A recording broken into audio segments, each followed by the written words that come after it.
Hello everyone. In this video we're going to be talking about using chemical formulas to create conversion factors. So eventually this is going to help us with converting between grams and a unit called moles that we'll talk about soon and particles. But for now we're just going to be looking at chemical formulas and drawing some pictures and making some conversion factors, solving some simple problems.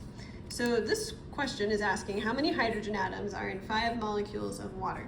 So you could probably figure this out in your head because this is a really simple problem, but let's draw a picture. The more we can visualize things, even really simple problems, the more easily we'll be able to solve more complex problems. So let's draw 5 molecules of water. Water is H2O.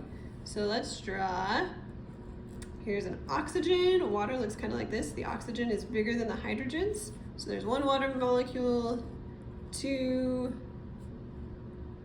3, 4, and 5 water molecules. So we want to make a conversion factor that we could use to solve this problem. Now I know that you can just look and say, okay, we've got 5 molecules of water, there's 2 hydrogens in each, that means we have 10 hydrogens.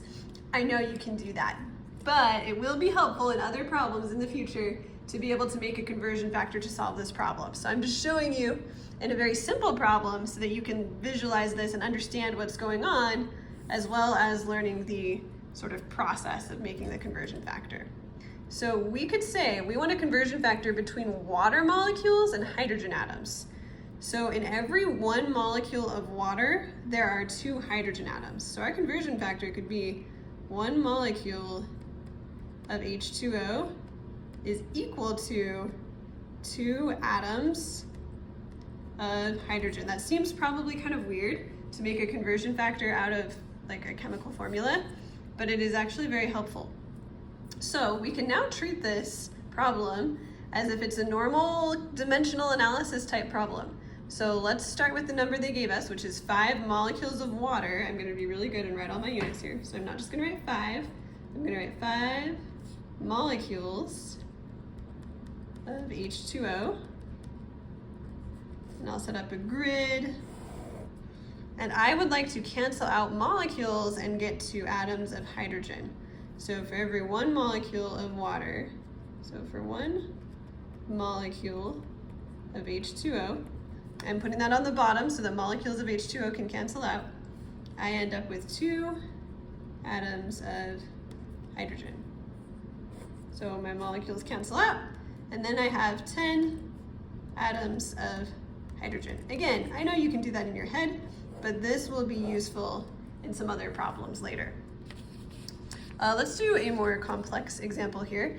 A sample of methane, which is CH4, contains 208 hydrogen atoms. How many molecules are in this sample?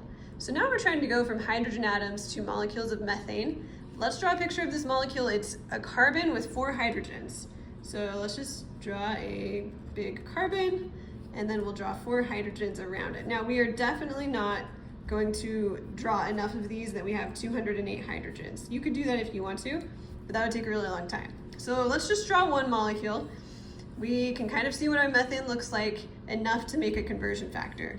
So for this molecule, 1 molecule of CH4 has 4 atoms of hydrogen. So our conversion factor is a little bit different than in the last problem.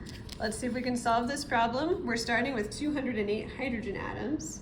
So we'll start with 208 atoms of hydrogen. And my conversion factor tells me for every 4 atoms of hydrogen, I need 1 molecule of CH4. So 4 atoms of hydrogen would be 1 molecule of CH4. So basically, you're just going to do 208 divided by 4. And a lot of you could probably see this. You wouldn't need to necessarily set this up for this particular problem. But as I said before, trust me, this process will be useful to you. So then we just need to do 208 divided by 4, and that's going to be 52 molecules of methane, or CH4. All right, and that is how we use chemical formulas to make conversion factors.